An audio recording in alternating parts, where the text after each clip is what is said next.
खतरे में 161 साल पुराना कोइलवर पुल।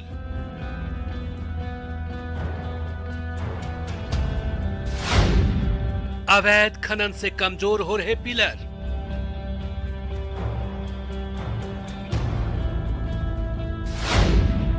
बालू माफिया ने हिला दी पुल की नींव।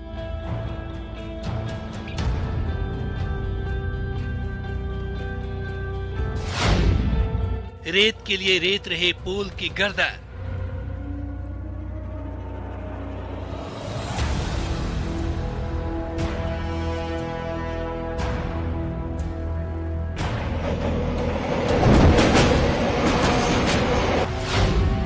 बालू का काला खेल क्या रोक देगी रेल?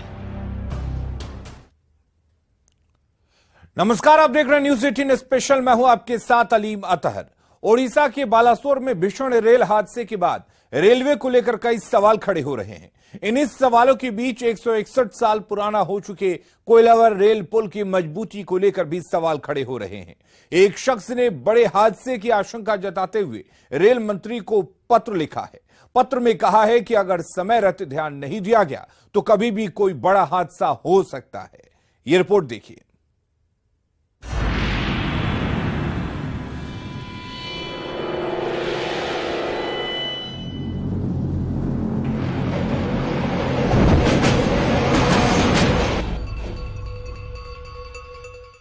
जून 2023 की शाम भला ये देश कैसे भूल सकता है जब ओडिशा के बालासोर में बहानगा बाजार स्टेशन के पास 3 ट्रेन दुर्घटनाग्रस्त हो गई और इसी सदी के सबसे बड़े रेल हादसे में सैकड़ों लोगों की जान चली गई, हजारों लोगों की जिंदगियां तबाह हो गई। इस हादसे के बाद रेलवे को लेकर कई सवाल खड़े हो रहे हैं। उनमें एक सवाल इस पुल की मजबूती को लेकर है, जिसकी नींव अब शायद कमजोर पड़ती जा रही है।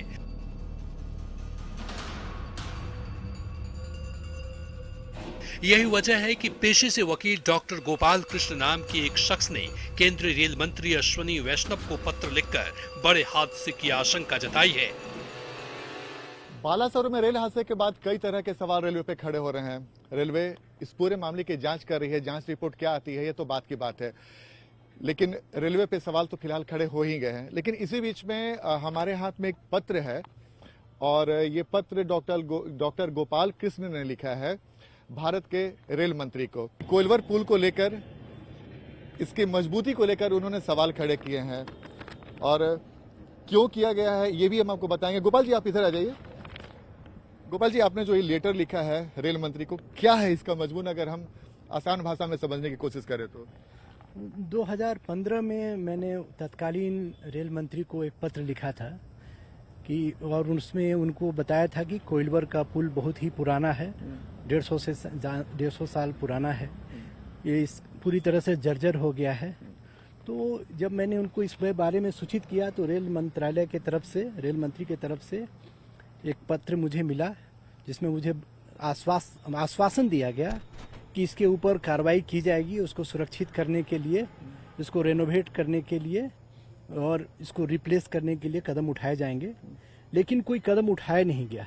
अभी जब बालासोर ट्रेन हादसा हुआ तो मुझे फिर ख्याल आया कि जो सोन नदी के ऊपर कोइलवर में जो ब्रिज बना है अब वो 161 साल पुराना हो गया है और इस 161 साल पुराने रेल ब्रिज को यदि मरम्मत के हवाले ही केवल छोड़ दिया जाएगा तो काम नहीं बनेगा।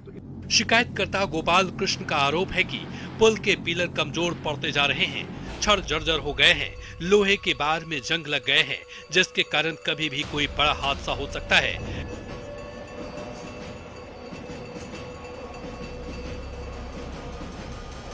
ऐसे में 161 साल पुराने इस अब्दुल बारी को सिर्फ मरम्मत के भरोसे नहीं छोड़ा जा सकता है।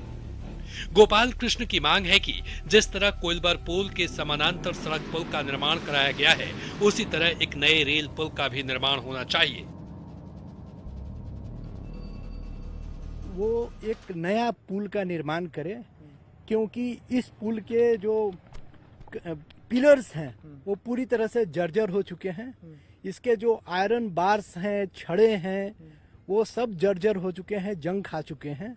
यहाँ कभी भी कोई बहुत बड़ा हादसा हो सकता है, और यदि ये हादसा होता है तो रेलवे मंत्री को सूचित किया गया है मेरे द्वारा 2015 में भी, और अभी फिर अभी ये बालासोर ट्रेन हादसे के बाद, तो ये जिम्मेदारी रेल मंत्रालय की होगी। उनको पूर्व में ही सूचित कर दिया जा रहा है कि ये हादसा की संभावना वाला पुल है, ब्रिज है, इसको तत्काल इसके जगह पर एक नया पुल बनाया जाए, और जब तक नया पुल नहीं बनता है तब तक इसकी त्वरित तत्काल इसका मरम्मत किया जाए।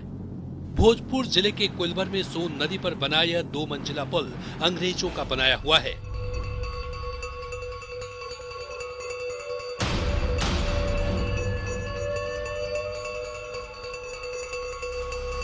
गाड़ियों के बढ़ते दबाव को देखते हुए केंद्र सरकार ने नया सड़क पुल बनाकर इसके भार को कम किया है, लेकिन आरोप है कि बालू माफिया इसकी जड़ से बालू को कम कर पुल की नींव को कमजोर कर रहे हैं। अवैध खनन करने वाले माफिया रेत के लिए पुल के गर्दन को रेत रहे हैं, जिससे हादसे की आशंका और भी ज्यादा बढ़ गई है।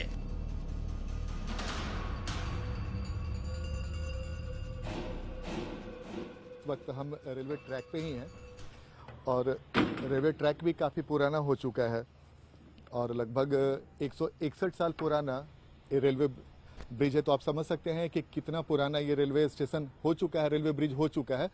और इसकी स्थिति फिलहाल कैसी है आप कैमरे के निगाह से देख सकते हैं, लेकिन गोपाल जी ने जो बोला है कि 161 साल पुराना ये ब्रिज है और काफ़ी पुराना हो चुका है और जर्जर स्थिति भी है। और एक तस्वीर हम आपको दिखाते हैं कि ये बात और भी गंभीर क्यों हो जाती है, क्योंकि ये हम जिस जगह पे मौजूद हैं कोइलवर, यहाँ पे अवैध बालू खनन भी जबरदस्त होता है, और कई बार पुलिस ने छापा भी मारा है, कई लोगों को अवैध बालू खनन के लिए पकड़ा भी है। लेकिन जो हम आपको तस्वीर दिखा रहे हैं, ये देखिए सोन नदी, और सोन नदी का बालू बेहद कीमती होता है, और सोन नदी के ऊपर ही ये ब्रिज बना है।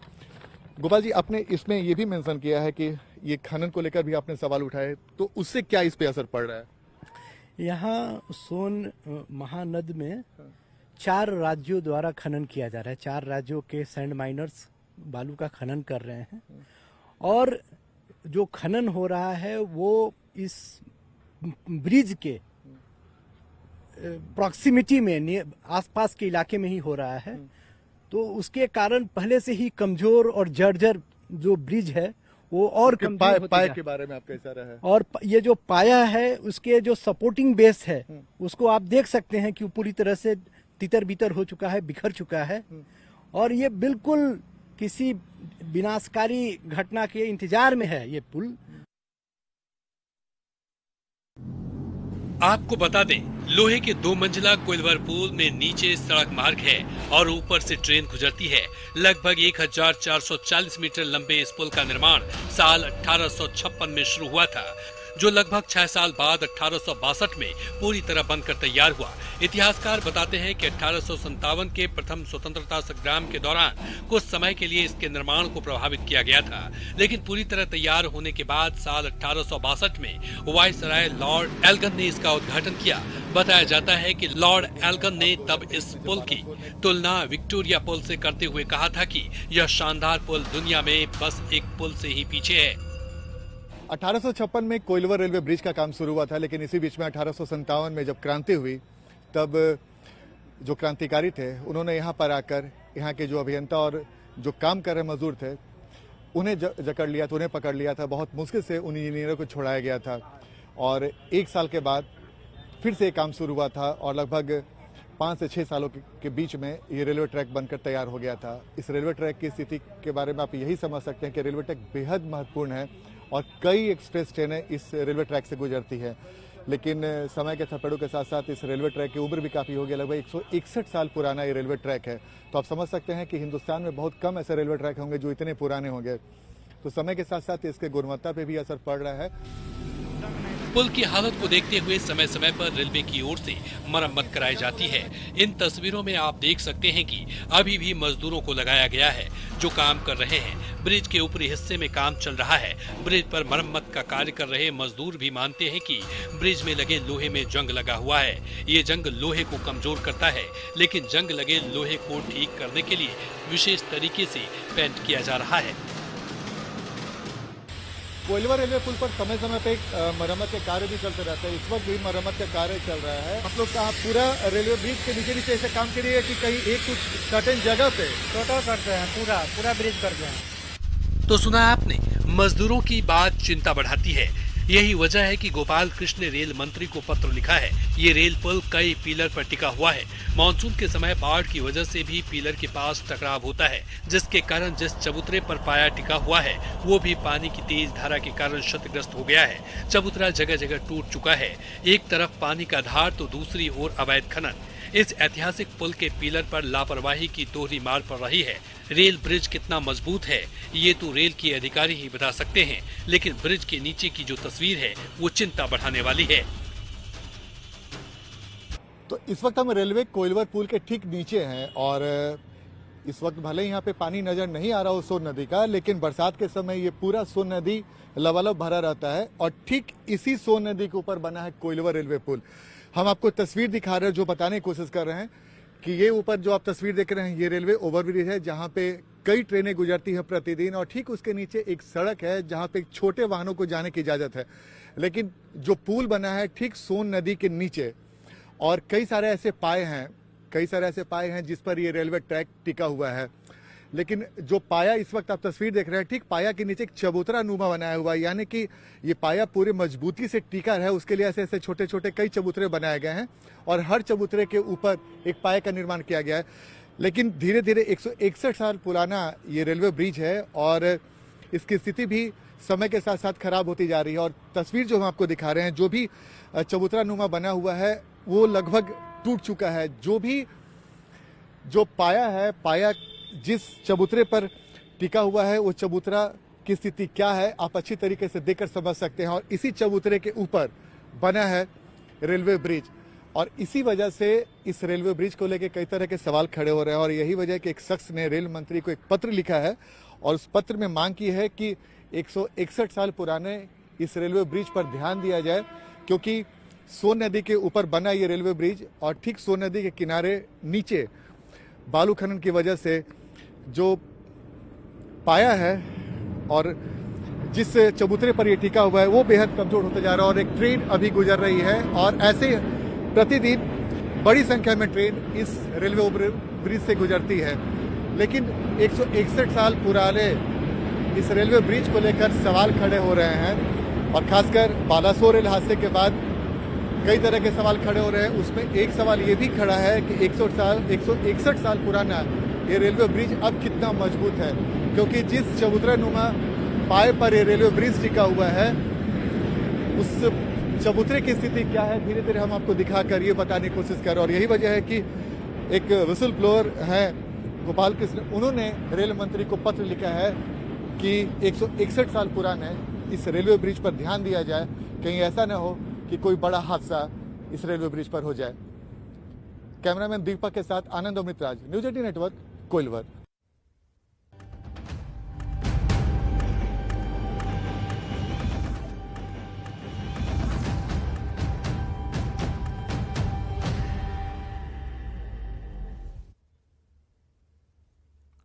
ओडिशा के बालासोर में हुए रेल हादसे के बाद पक्ष और विपक्ष के बीच सियासत भी तेज है।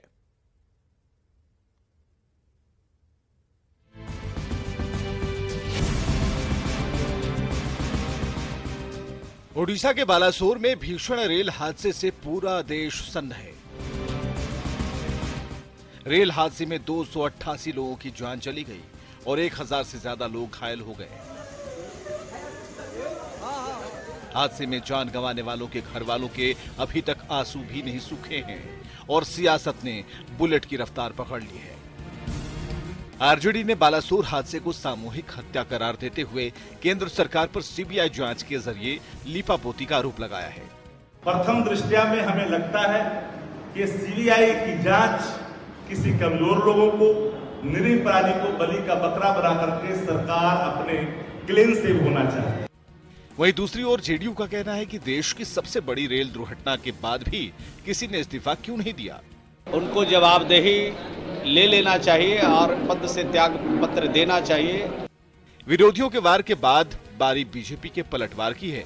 बीजेपी नेता प्रेम रंजन पटेल ने आंकड़ों के जरिए विरोधियों को जवाब देते हुए बताया कि मोदी सरकार में सबसे कम हादसे हुए हैं। प्रेम रंजन पटेल ने बताया कि ममता बनर्जी के कार्यकाल में 54 ट्रेनों में टक्कर हुई, 839 ट्रेनें बेपटरी हुई और 1451 मौतें हुई।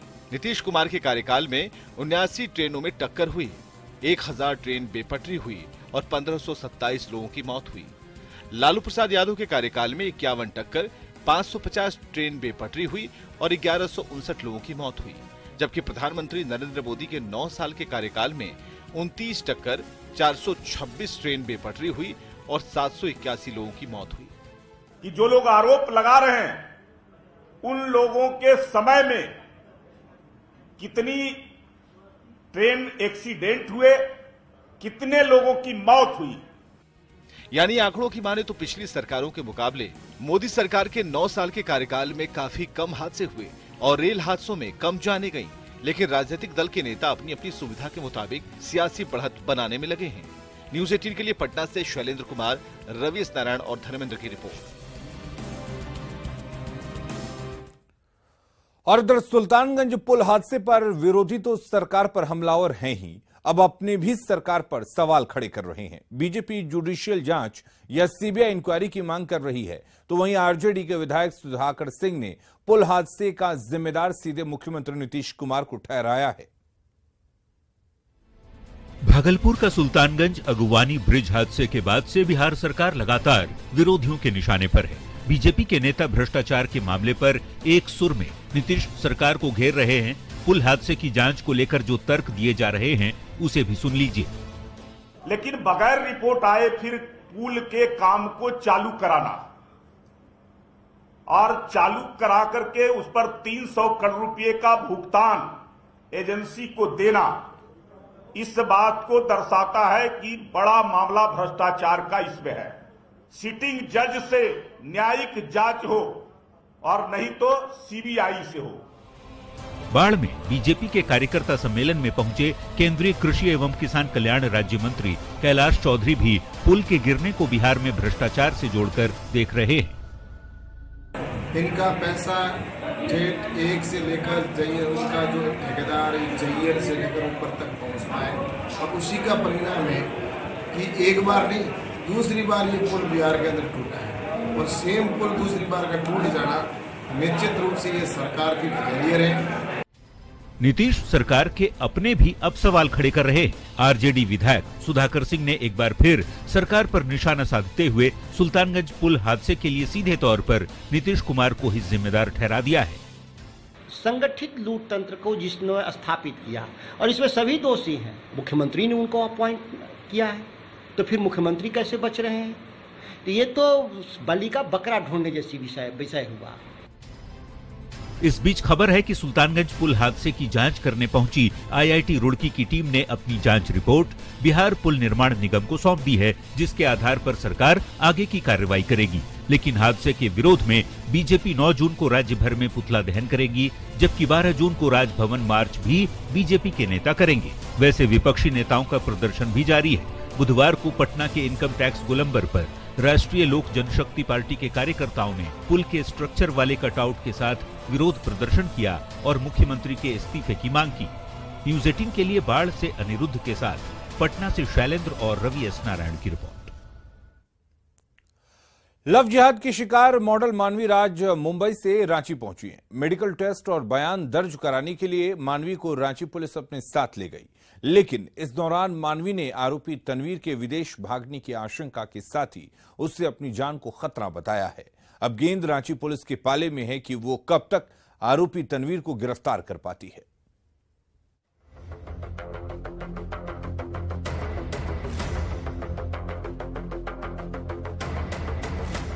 रांची से शुरू हुआ लव जिहाद का मामला मुंबई से फिर रांची तक पहुंच चुका है। पीड़ित मॉडल मानवी राज को रांची पुलिस ने बयान दर्ज कराने और मेडिकल जांच के लिए नोटिस जारी किया था। मुंबई से रांची पहुंची मॉडल मानवी राज ने न्यूज़ 18 से खास बातचीत में यश मॉडल्स के प्रोपराइटर तनवीर राज से अपनी जान का खतरा बताया।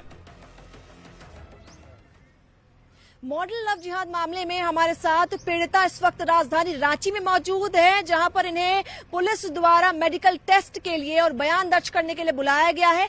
लेकिन जहां से इनकी जर्नी शुरू हुई थी, एक बार फिर से उन्हें यहां आना पड़ा है। इनसे खास बातचीत, इनसे ही जानते हैं कि जो प्रक्रिया है वो कहां तक पहुंची है। पीड़िता है आप, परेशान है, यहीं से जर्नी शुरू हुई थी और यहीं पर आप फिर से आई हैं। क्या है, अभी किस लिए आई हैं रांची? यहाँ पे पुलिस के थ्रू बुलाया गया है कि अभी आगे जो भी कार्रवाई होगी, वो कह रहे हैं कि मेडिकल्स वगैरह होंगे, तो मैं उसके लिए आई हूँ। सब चीज़ों के लिए मैं रेडी हूँ, मैं आई हूँ। और लेकिन मुझे कुछ दिख नहीं रहा कि तनवीर अख्तर खान का कोई लोकेशन पता चले या कुछ पता चले कि वो कहाँ है, उसकी गिरफ्तारी कब होगी, क्योंकि मैं। और खबरें लगातार जारी हैं, बने रही हमारे साथ।